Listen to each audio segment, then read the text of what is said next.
Jerry Rice is one of the most prolific football players that's ever played the game. His records are so outstanding, they will probably never be touched in our lifetime. And many people wonder how he did it. Well, we've got the scoop for you coming up here on Jerry's birthday, October 13th. We're going to celebrate number 80, the GOAT himself. Call coming up in just a moment. This is the Pigskin Daily History Dispatch, a podcast that covers the anniversaries of American football events throughout history. Your host, Darren Hayes, is podcasting from America's North Shore to bring you the memories of the gridiron, one day at a time. Hello, my football friends. This is Darren Hayes of PigskinDispatch.com. Welcome once again to the Pig Pen, your portal to positive football history. And welcome to another edition of Solo Time, where Darren Hayes, your host here, is going to talk about one of the legends of the game. And today, we're going to talk about a legend that no stranger to any of us. That's Jerry Rice. Now, Jerry Rice had a great career. Now, how does a kid from a tiny town of 600 people who stumbled into football by literally running away from his high school principal become a guy whose records are considered unbreakable? This isn't just a story about a great football player. It's a story about how Jerry Rice, the overlooked kid from Mississippi, became the undisputed GOAT. Now, he had a very unlikely beginning. The legend of Jerry Rice doesn't start under the bright lights of some football factory university. It begins in the quiet rural town of Crawford, Mississippi. Born to a brick mason, Jerry's world revolved around his hard labor, not organized sports. His now famous hands weren't molded by catching footballs. They were forged by catching bricks his father tossed to him on job sites. Dropping a brick had a real consequence.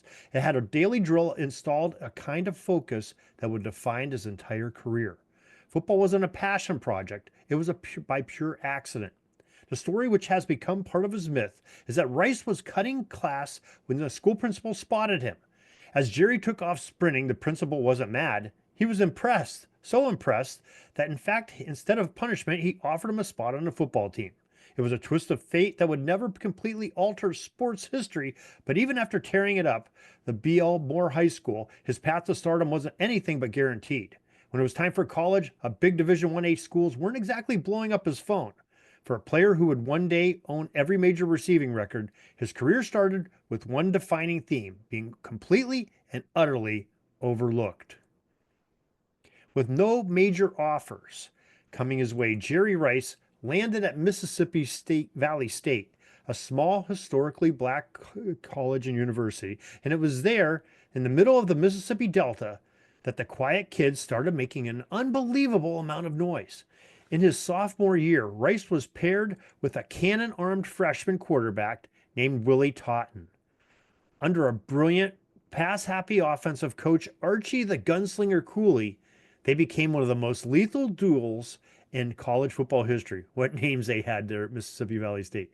They called their offense the Satellite Express. It was a revolutionary for its time, a no-huddle, all-out aerial assault designed to overwhelm defenses with pure speed and volume.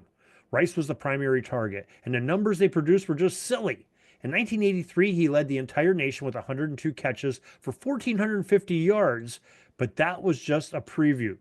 The very next year, in 1984, he shattered his own records, hauling in 103 passes for 1,682 yards and setting a new NCAA record across all divisions with 27 touchdowns in a single season. Mississippi Valley State was putting up over 59 points a game. Think about that for a second. Becoming a national spectacle. Rice was so dominant that he finished ninth in the Heisman Trophy voting, an almost unheard of feat for a player from a small Division I AA school. He left college with 18 NCAA records to his name and the nickname World, because there wasn't a ball in the world he couldn't catch. Still, the question lingered as the NFL draft approached. Was he a small school wonder, or was he the real deal? Now, despite his ridiculous college stats, many NFL scouts were skeptical. They knocked the level of competition that he faced. They picked apart his game film, but the biggest knock against him was his speed. His 40-yard dash time, reportedly around a pedestrian 4.7 seconds, was considered an average at best for a wide receiver. A lot of teams saw him as a risk, a guy who might not have the elite physical tools to cut it at the next level. But the legendary 49ers coach, Bill Walsh, the visionary, saw something different. A true offensive genius, Walsh wasn't just looking for a track star. He cared about precise routes, football IQ, and what a player did after the catch. He saw a player with a once in a generation hands and an unstoppable drive. The Dallas Cowboys, America's teams, were eyeing Rice with the 17th pick, but Walsh and the 49ers, fresh off a Super Bowl victory, made a move. They traded up, snatching Rice with the 16th overall pick in the 1985 NFL Draft, just one spot ahead of Dallas. His rookie season wasn't exactly smooth sailing. He struggled with drop passes while learning Walsh's complicated West Coast offense, making some wonder if the doubters had been right all along. But then something clicked. In a huge December game against the Los Angeles Rams, he absolutely exploded, grabbing 10 catches for 241 yards on a national television. It was his official coming out party. He finished his year with 927 yards and was named NFC Rookie of the Year. The adjustment period was over. A dynasty was about to be built. For a second year on, Jerry Rice wasn't just a great receiver. He became a benchmark. In 1986, he led the league with a staggering 1,570 receiving yards and 15 touchdowns. It kicked off an unprecedented streak of 11 straight seasons with over 1,000 yards. The following year, during a 1987 season shortened just to 12 games by a player strike, he did something that seemed impossible. He scored 22 receiving touchdowns, a record that would last for two decades. He developed an almost psychic connection with quarterback Joe Montana, and together they became the engine of the 49ers dynasty.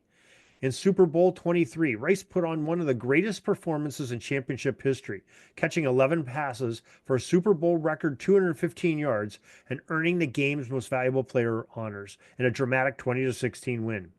The very next year, he helped them snag another ring, blowing out the Denver Broncos in Super Bowl 24.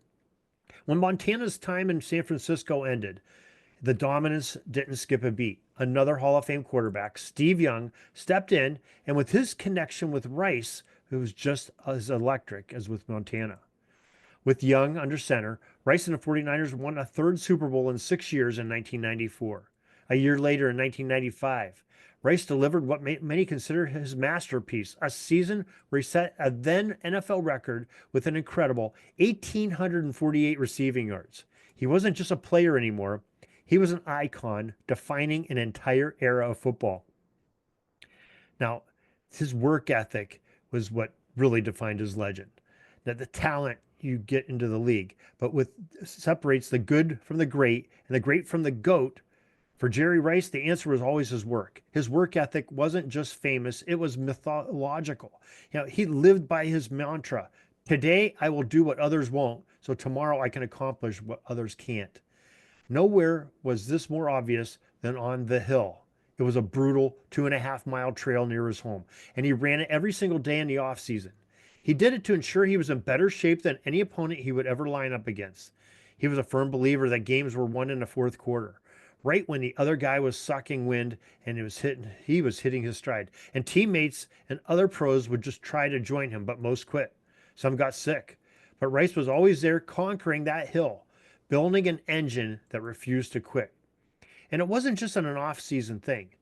In practice, while other guys would jog back to the huddle, Rice would sprint to the end zone every single time. He treated practice like it was a Super Bowl, so the games themselves felt very easy.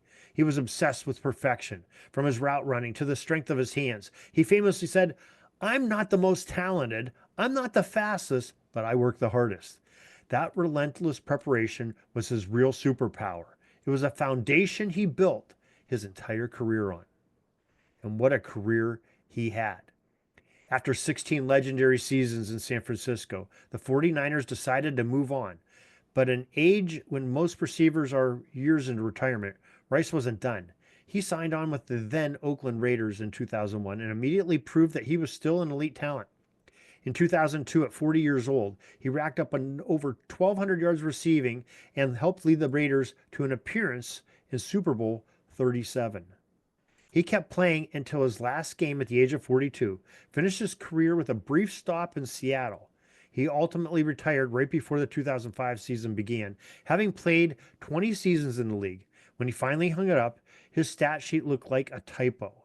1,549 receptions, 22,895 receiving yards, 197 receiving touchdowns, 208 total touchdowns, which included 10 on the ground. He wasn't just a number one in these categories. He was miles ahead. For some perspective, his career receiving yards is over 5,400 yards more than the next guy. That gap alone would be a Hall of Fame career. His 197 receiving touchdowns are 41 more than Randy Moss, who's in second place. And these aren't just records. They are monuments, widely considered the most unbreakable in all of sports. Now, Jerry Rice's spot at the top of the vast receiver mountain is secure, but it's always fun to argue. Let me know in the comments, who's on your Mount Rushmore of the NFL wide receivers? And if Jerry Rice isn't there, we need to talk. Thank you for joining us today. This has been your host, Darren Hayes on Pigskin Dispatch. We hope you had a great time celebrating this great legend of the game, the greatest of all time, the GOAT of wide receivers, Jerry Rice, on his birthday here, October 13th.